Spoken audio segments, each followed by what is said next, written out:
Welcome all listeners to the open mic. Oh, wow. We're doing what we always do, which is taking a magnifying glass to the complexities of the human experience. Exactly. And usually when you get a medical diagnosis, there's a very comforting precision to the whole ordeal, you know? Oh, absolutely. Like you fall down, your arm hurts, the x-ray shows a jagged white line on the bone, and the doctor just points to the screen and says, well, there it is. Right. It's totally objective. Yeah, you could point to the exact millimeter where the trauma occurred. It's an entirely binary thing, really. It's either broken or it's not broken. And human beings just inherently crave that kind of visible, categorizable certainty. Really do. We want to be able to see the problem so we know exactly what tool to pull out to fix it. But see, the moment you step out of the hospital and into the world of human relationships or like long-term emotional entanglement, that x-ray machine is completely useless. Yeah, you can't use it. The diagnostic landscape of a stalling relationship is just incredibly murky. It's full of shadows and moving targets and all these gray areas. Because, how do you take an x-ray of a fading connection? You can't. Right. What is the blood test for a lost spark? There just isn't one. The mechanics of human connection, and particularly the mechanics of how those connections slowly degrade over time, they completely defy objective measurement. And that profound lack of objectivity is exactly what we are wading into today. It is. For this deep dive, we are embarking on a really intimate exploration of a highly relatable, yet strangely taboo human experience. Yeah, very taboo. And our source material today isn't some peer-reviewed psychological journal. It isn't a massive sociological data set from a think tank. No, not at all. It is literally a single anonymous blog post. Just one post. And it's titled The Autopilot Marriage, Seeking the Lost Spark. And it was written by a wife who finds herself standing at this terrifying emotional crossroads. And, the mission for our analysis today is to dissect this incredibly raw confession. We want to unpack the specific microscopic emotional mechanics of a relationship that has just stalled out. Right.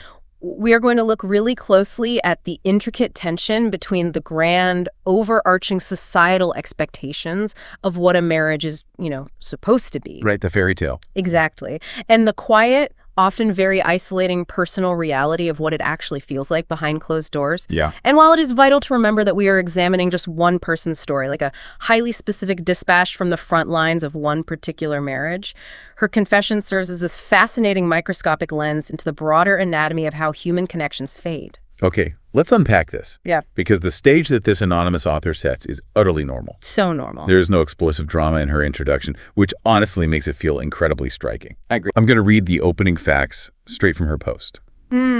She writes, so I'm in a bit of a predicament.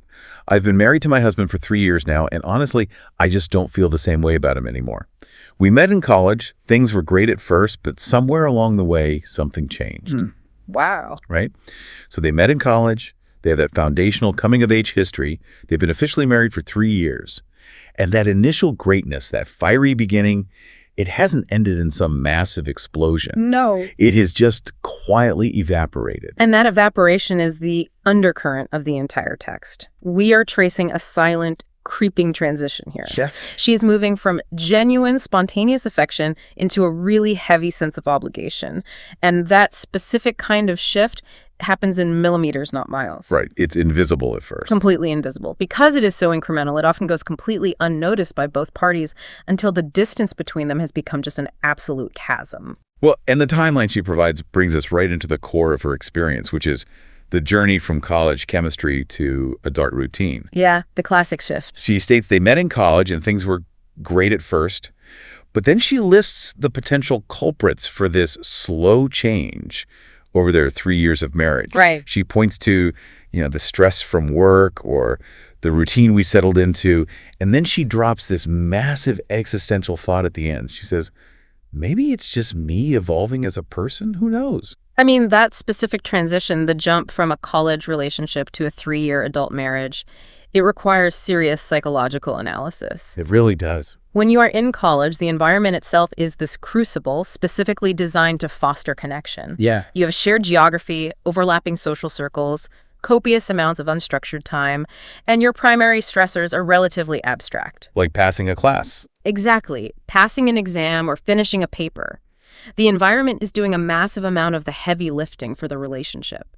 It naturally generates what we culturally define as chemistry. Oh, totally. You're basically existing in a delayed consequence bubble. Right. You're walking to the dining hall together. You're staying up till 2 a.m. talking about your philosophies on life. Yeah. The emotional connection is the primary focus of your day because the relentless logistics of the external world, they haven't really crashed in yet. No, they haven't. The friction is incredibly low. Exactly. The college environment acts as a relationship scaffolding. It artificially supports the connection.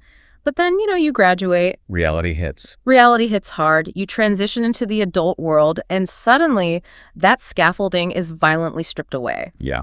The shared low-friction environment is replaced by the harsh realities of separate commutes, distinct career pressures, financial responsibilities, and sheer physical exhaustion.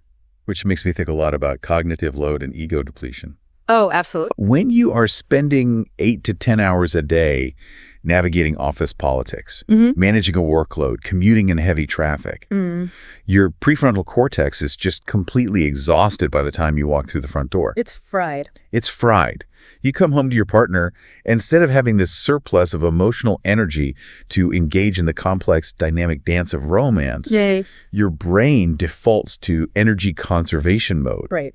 You just want to order takeout and stare at a screen. And that is a crucial mechanism at play here. When she cites stress from work, she's not just complaining about having a bad day at the office. No. She's naming the introduction of relentless external adult pressures that actively compete for the exact same emotional and cognitive bandwidth that used to be dedicated entirely to nurturing the relationship. That makes so much sense. Yeah, when your cognitive load maxes out, the brain naturally categorizes relationships differently just to save energy. If the majority of your daily interactions with your partner become logistical-like, who is paying the electric bill, whose turn is it to do the dishes, what time are we going to the grocery store, the brain subtly shifts the categorization of that partner. From what to what? It shifts them from romantic lover to co-manager or roommate. Because it's just more efficient for the brain to process a co-manager than a lover when you're that exhausted. Exactly. But, the part of her quote that feels the absolute heaviest is when she says, maybe it's just me evolving as a person, who knows? That phrase, it exposes the terrifying ambiguity of outgrowing a partner. It really does. Identity formation in your early 20s when they met is incredibly fluid. But by the time you are in a 3-year marriage in your mid to late 20s, your core values, your ambitions, and your emotional needs undergo a radical stabilization. Right. Sometimes couples co-regulate and grow in parallel directions. But often, the sheer act of evolving into an adult means you differentiate in a way that is fundamentally incompatible with the person you were at 21. It's like, okay, think about it like this. It's like downloading a massive software update for your phone. Okay, I like that. You hit install, the phone reboots, the new operating system is slick, the processing speed is faster, you've evolved. Right. But then you go to open your favorite app, the one you've used every day for years, the one that brought you so much joy in the previous version of your life. Yeah. And you just get an error message. Oh, wow. It's simply no longer compatible with the new operating system. The app didn't break, the phone isn't broken.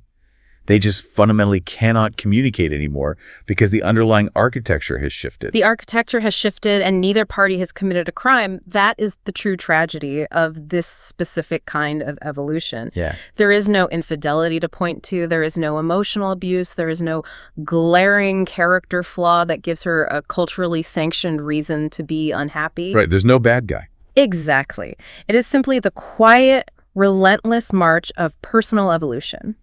And when she adds, who knows, at the end of that sentence, maybe it's just me evolving as a person, who knows, it perfectly captures the profound self-doubt that accompanies this realization. Yeah, because she's guessing. She lacks the objective proof. She doesn't have that broken arm x-ray to validate her pain. But, I do wonder about her diagnosis of the timeline, though. What do you mean? Well, she mentions the routine we settled into right alongside evolving as a person. Right. But are we sure the routine is the actual problem? I want to push on this a little bit.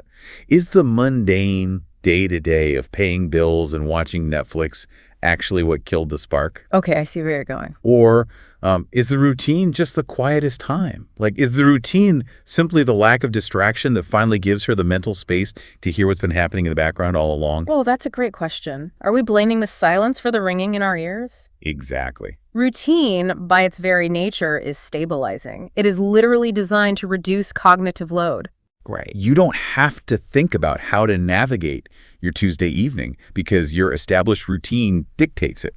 You come home, you make dinner, you watch a show, you go to sleep. It's safe. It is. But that exact lack of friction, that dramatic reduction in external noise and novelty, means your internal voice suddenly becomes deafening. Yes. And if the routine is the quiet room, the resentment or the boredom is the ringing. Exactly. Because all that adrenaline of the early 20s, the chaos of starting a career, the excitement of the wedding planning, all of that acts as white noise. Very loud white noise. So loud. And once the white noise shuts off and the routine sets in, if you have fundamentally changed as a person, the quiet predictability of a Tuesday night is exactly what will expose that change. It completely removes the adrenaline that was masking the disconnect. And what she is hearing in that quiet room is a very specific, deeply unsettling feeling. Which she spells out for us. She does. She leads us directly into the core sensation of her daily life, which she categorizes with a very evocative metaphor. Yeah, she writes, "It feels like we're stuck on autopilot with no exit strategy." Wow. And she immediately follows this up with a piece of context that just, well, it complicates everything.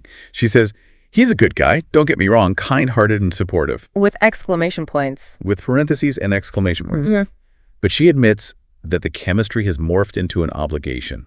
The word autopilot is doing a massive amount of heavy lifting in her confession. Oh, definitely. If you think about it in an aircraft, autopilot implies forward motion. It implies a baseline level of safety and functionality. Right. You aren't crashing. The plane is not plummeting toward the earth. It is maintaining altitude. It is maintaining its heading. From the outside looking through the windows, everything appears highly functional. Yeah. But fundamentally, autopilot represents a complete lack of active, conscious steering by the human pilot. The human element has completely disengaged, and the relationship is just coasting on pre-programmed algorithms of daily life. You're making good time, you're not crashing, but you are entirely checked out of the actual mechanics of flying. Exactly. You're just sitting in the cockpit, staring at the dials, entirely disconnected from the journey itself. And that profound feeling of disconnection is only amplified by the very next thing she tells us, which is that her husband is a good guy. And this is the great paradox of her predicament. That's wild. Her husband is, by her own emphatic description, kind-hearted and supportive. She uses the punctuation to make sure the reader understands this. Right. But the psychological reality is that his positive traits are actually making her situation significantly harder to navigate. It almost feels like him being a good guy makes it worse because she has no villain to point to. Right. Is she just trapped by her own guilt here?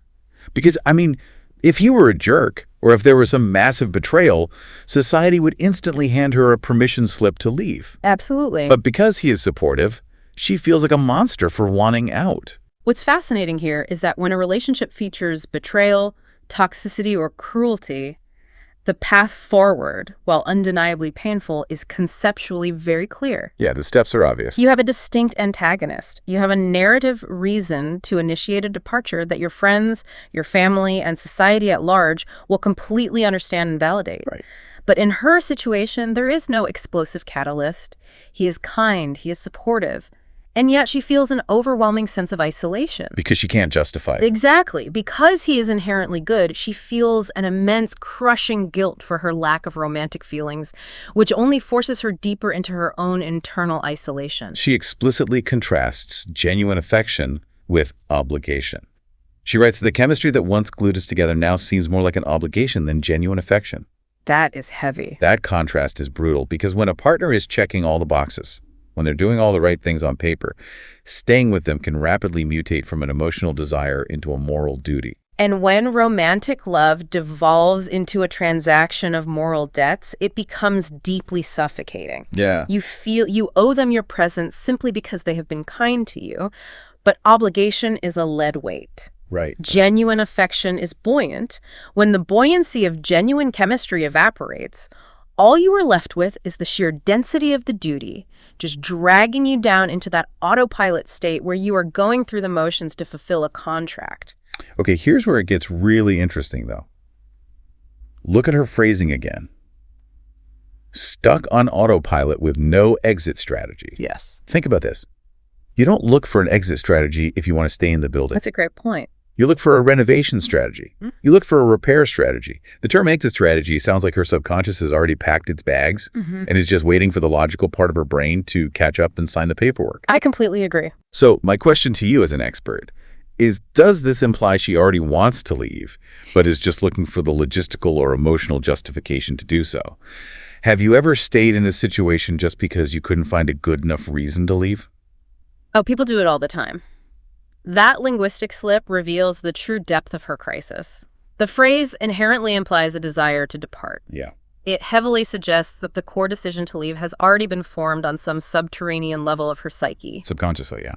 The paralysis she is currently experiencing isn't actually a debate over whether to leave. It is a logistical paralysis over how to leave. Wow. She is trapped in the mechanics of the departure because she lacks the good enough reason, the villainous behavior from her husband, that would justify using the exit strategy she is searching for. And that paralysis over finding a good enough reason to leave creates an unbearable internal pressure. It builds and builds. And when you're under that much pressure, the natural instinct is to either hit the release valve by telling the truth or clamp it down tighter and let resentment build. Exactly. Which is exactly the agonizing choice she presents in the text next. Right, the honesty dilemma.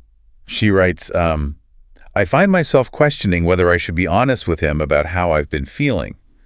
Part of me thinks it's better to keep quiet, to not hurt him, but another part can't help but wonder if that would be fair to either of us. I miss that spark we used to have and can't decide if it's worth trying to reignite or if letting go is the right path. It's so painful to read. And she finishes by noting she must address this before resentment builds further. She is performing an incredibly intense form of emotional mathematics here. Emotional mathematics, I like that. She's sitting alone, weighing two profoundly difficult outcomes against each other. On one side of the scale, she has the immediate acute pain of honesty. Right. If she speaks her truth, she is going to devastate a kind-hearted, supportive man. That is a sharp, immediate, highly visible trauma. On the other side of the scale, she has the long-term, chronic poison of resentment. If she stays silent, she slowly suffocates in an obligation she resents, guaranteeing a slow death for the relationship.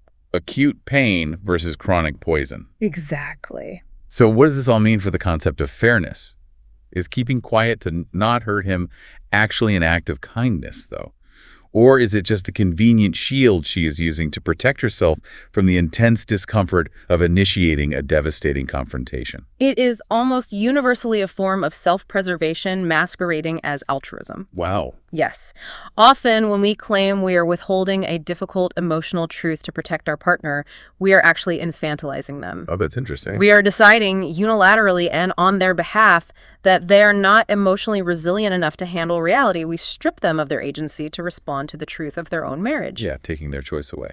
But the reality is, the person we are truly protecting is ourselves. We are avoiding the immense guilt of inflicting pain. We are avoiding the messy, unpredictable, and exhausting fallout of shattering the comfortable routine. I mean, it's like driving down the highway, right? Okay. And your check engine light comes on, glowing bright red on the dashboard. Worst feeling. The worst.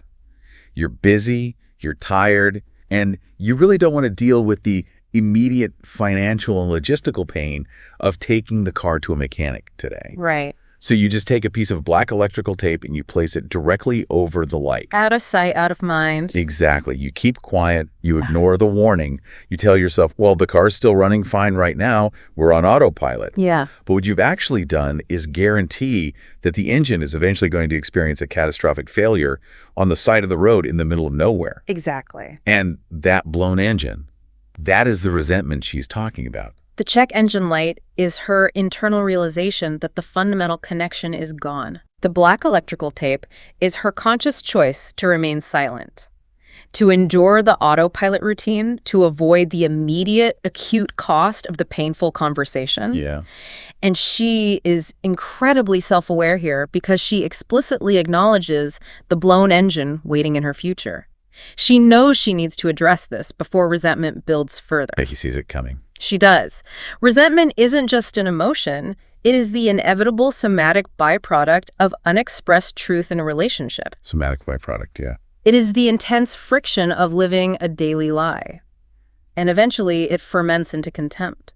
But see, if the pressure is building this rapidly, if the check engine light is glaring and she can feel the resentment starting to smoke under the hood, the logical next step for any person in crisis is to turn to their support system. You would think so. Right. She should be calling her best friend, going to her mom, talking to her peers to help her process this emotional mathematics. Yeah. But as the text reveals, there was a massive, invisible external barrier that prevents her from doing exactly that. And that barrier is the profound, suffocating weight of societal expectations. Yes. If we connect this to the bigger picture, this is the moment in the text where her private, internal dilemma violently collides with the external world. Let me read what she says here. She writes, "I've even considered talking to some friends about it, yet fear they'll judge me for having these thoughts. Society paints marriage as this unbreakable vow full of eternal bliss, when in reality, it's more complex."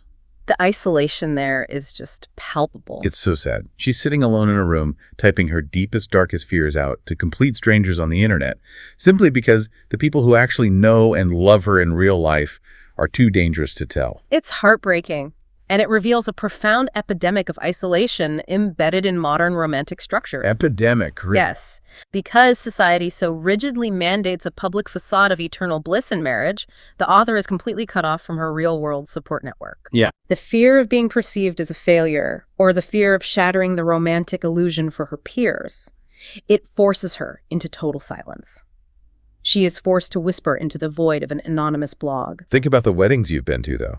Just the sheer theatricality of the eternal bliss narrative we've constructed. That's immense. The wedding industry alone is a masterclass in this. The perfect dress, the choreographed dances, the vows that demand an absolute ironclad guarantee of your emotional state for the next 60 years. Right. We throw tens of thousands of dollars at creating this one singular, perfect day that establishes marriage not as an ongoing, evolving partnership, but as a magical, transformative finish line. And we need to look at why society demands that specific narrative. Why do you think? Well, marriage is not just a romantic bond. It is a massive, load-bearing societal institution. Okay. It is the foundational economic and social unit upon which a massive amount of societal stability, property ownership, and cultural mythology is built. That makes sense. Society relies heavily on the predictability of the dual-income household and the unified family structure. If we openly admit that marriage is inherently fragile, that human feelings naturally fade, that people evolve in fundamentally incompatible directions despite their best intentions, we threaten the entire architecture of that stability. Wow. So it's a system that basically requires everyone to buy into the myth for it to work. Exactly. Which, honestly, explains the hypocrisy of what we are allowed to complain about. What do you mean? Well, think about it. You can go out to drinks with your friends and complain endlessly about your career. Oh, sure. You can say your boss is terrible, your hours are grueling, the industry is broken. You can complain about your physical health, your diet, your finances, the economy. Right, that's all socially acceptable. But the moment a woman admits that her marriage, her most significant adult relationship, feels like an obligation or is stuck on autopilot, she anticipates immediate, harsh judgment. Doubt in every other area of life is normal, but doubt in marriage is treated as treason. Because hearing someone else voice profound marital doubts forces the listener to confront the precarious, fragile nature of their own relationship. Oh, wow. The judgment the author fears from her friends isn't necessarily because her friends think she's a bad person. It is a projection of her friends' own deep-seated insecurities. They're defending their own choices. Exactly. They judge to protect their own illusions. And the author explicitly names the weapon used to enforce this illusion when she uses the phrase unbreakable vow. Yeah. The societal pressure embedded in that concept, that a vow cannot bend, cannot evolve, and absolutely cannot be questioned, it makes standard, utterly normal human psychological shifts feel like massive, unforgivable moral failures. So she isn't just worried that she is unhappy, she's worried that her unhappiness makes her fundamentally defective. Exactly. And that societal pressure does something incredibly insidious because it makes her turn against her own mind. Yes, it does. She writes in her conclusion, "It's scary admitting all this out loud or typing it out because there's always that lingering worry. What if I'm making too big a deal out of temporary feelings?" And that right there is the exact mechanism of internal gaslighting. Internal gaslighting. She has absorbed the external societal narrative so deeply that she is actively invalidating her own lived experience. Right. She is terrified that her very real, very persistent daily feelings of disconnection and obligation are somehow fraudulent, simply because they don't align with the cultural brochure of eternal bliss. She's utilizing the phrase temporary feelings as a safety hatch. She is. She is trying to convince herself that if she just waits long enough, if she just white-knuckles her way through the routine, the old reality from college will magically reboot itself. She is minimizing her own pain to avoid the disruption of the truth. But she instantly counters her own internal gaslighting in the very next breath. Right. She finishes the thought by stating, however, deep down inside, I know there needs addressing before resentment builds further. She knows. The deepest, most authentic part of her psyche knows the truth, even if the socially conditioned part of her is terrified of the consequences. And that internal conflict is exactly why she found it so terrifying to simply type these words out on a screen. Because typing it makes it real. Exactly. Yeah. Bringing the thought from the chaotic, abstract realm of her mind into the structured, visible reality of written text makes it real. It forces the issue. Taking the abstract doubt and rendering it into a concrete predicament. Yes. You know, when we step back and synthesize the journey we've tracked through this single anonymous post, it is staggering how much it reveals about the hidden struggles of modern relationships. It really is a wealth of insight. We've traced how the trajectory of a connection can seamlessly, silently shift from the chemically aided, low-friction environment of a college campus to the heavy, cognitively exhausting obligation of adulthood. And we have explored the deeply suffocating nature of the autopilot marriage. How the lack of active friction can actually expose the profound shifts in personal evolution. We analyze the agonizing paradox of being tethered to a good guy, where the total lack of an overt villain leaves a person paralyzed, trapped between the moral duty of staying and the emotional necessity of leaving. And we illuminated how the towering societal myth of eternal bliss acts as an invisible cage, trapping people in silent isolation, forcing them to swallow their completely natural doubts until those doubts curdle into toxic resentment. Right. It is a remarkable piece of writing precisely because of how utterly ordinary the circumstances are. And the ordinary nature of it is exactly what makes it universally resonant. So to you listening right now, I want to emphasize how powerful this kind of raw, unfiltered honesty can be. A short, couple hundred-word anonymous post floating out in the digital ether holds a mirror up to the most complex, tangled realities of human connection. It really does. These are realities that millions of people are navigating completely in the dark every single day, precisely because we're too afraid to discuss them openly. As we close our analysis today, I want to leave you with a final lingering thought, directly inspired by the author's own concluding fear. Okay.